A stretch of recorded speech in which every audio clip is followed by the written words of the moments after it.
Hola, hola, bienvenidas a un día más de nuestro reto de Hechos en 28 días. El día de hoy vamos a estar leyendo Hechos 26 y aquí sucede la audiencia más importante de Pablo frente al rey Agripa II.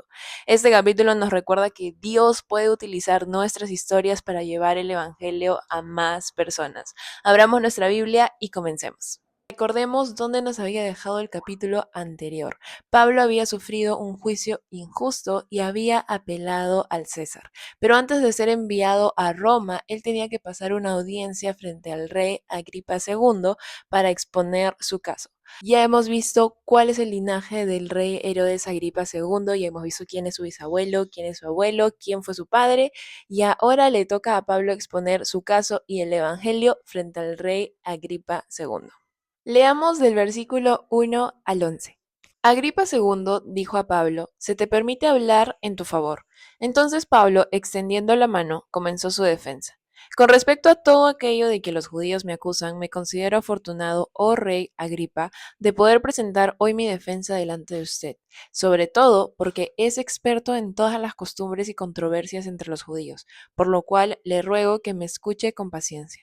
Pues bien, todos los judíos conocen mi vida desde mi juventud, que desde el principio transcurrió entre los de mi pueblo y en Jerusalén, puesto que ellos han sabido de mí desde hace mucho tiempo, si están dispuestos a testificar que yo viví como fariseo de acuerdo con la secta más estricta de nuestra religión, y ahora soy sometido a juicio por la esperanza de la promesa hecha por Dios a nuestros padres, que nuestras 12 tribus esperan alcanzar al servir fielmente a Dios noche y día. Y por esta esperanza, oh rey, soy acusado por los judíos. ¿Por qué se considera increíble entre ustedes que Dios resucite a los muertos?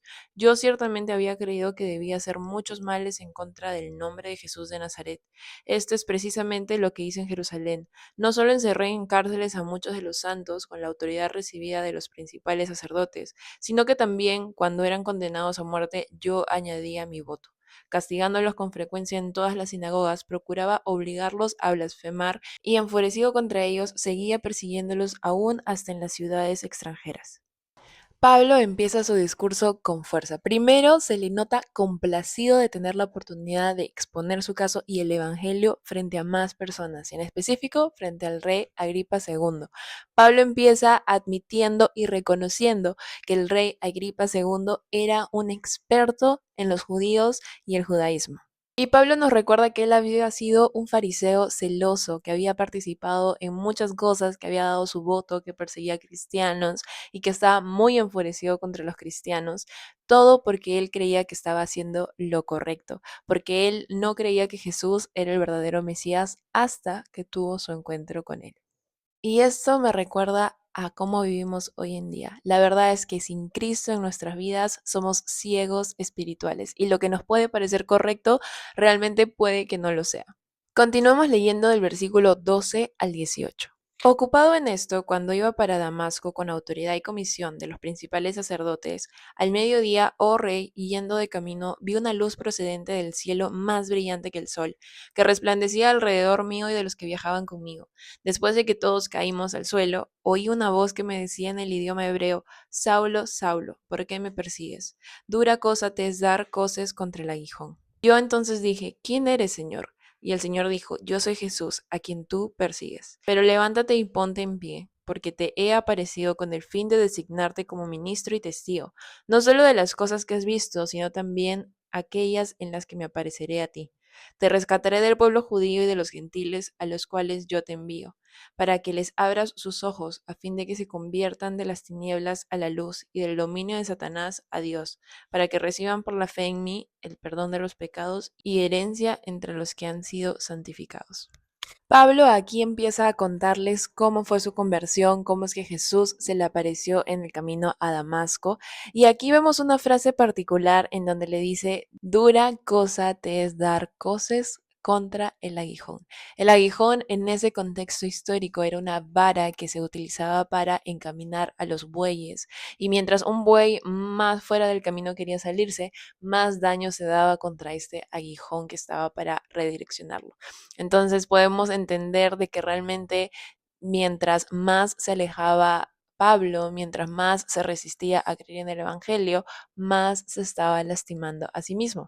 Y aquí podemos leer nuevamente que Dios llama a Pablo para compartir el Evangelio con los gentiles también. Y continuamos leyendo hasta el versículo 23.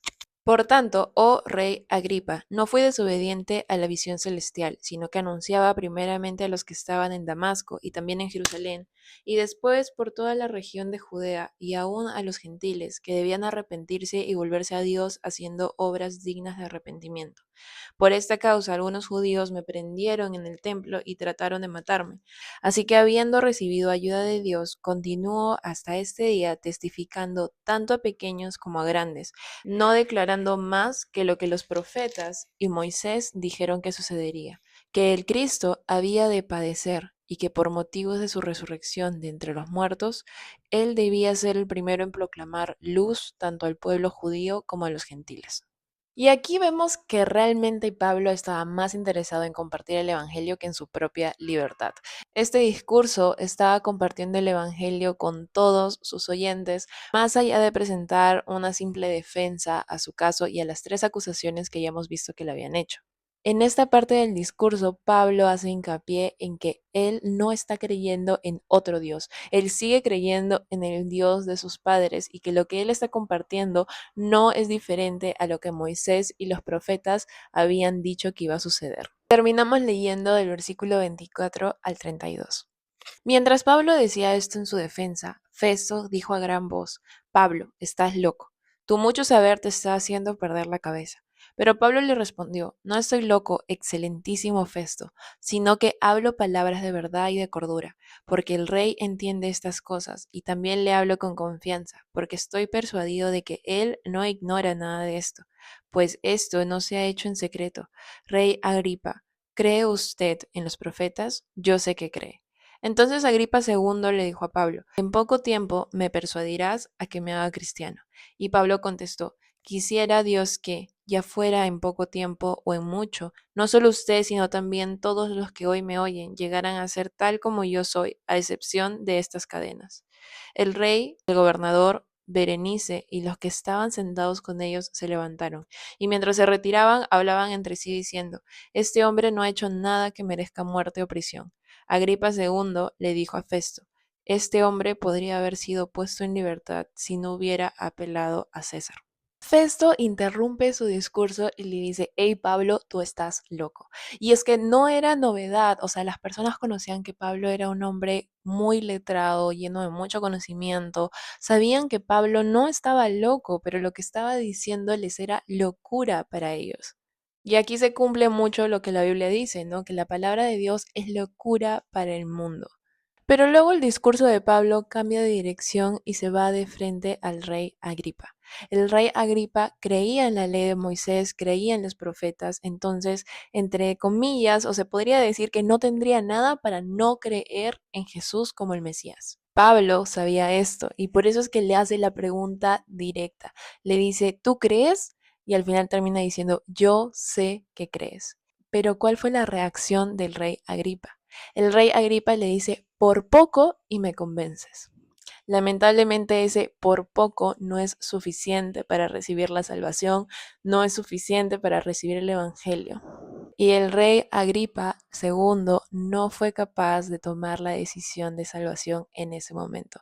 Nunca sabremos el por qué. De repente había mucha presión social alrededor de ellos. De repente tenía miedo de que Festo también le dijera que el rey Agripa estaba loco, igual que Pablo. O pudo haber sido cualquier otra cosa. Pero aquí estamos viendo el peligro de escuchar el Evangelio y no tomar la decisión de fe. Recordemos que no basta con escuchar y conocer la verdad. Tenemos que tomar una decisión por Cristo. Y si no lo hacemos, estamos perdiendo la oportunidad más grande de nuestras vidas. Déjame en comentarios qué parte de este video te gustó más, si es que hubo algún versículo que llamó tu atención, y nos vemos el día de mañana para seguir leyendo Hechos 27. Les mando un abrazo y muchas bendiciones. Chao, chao.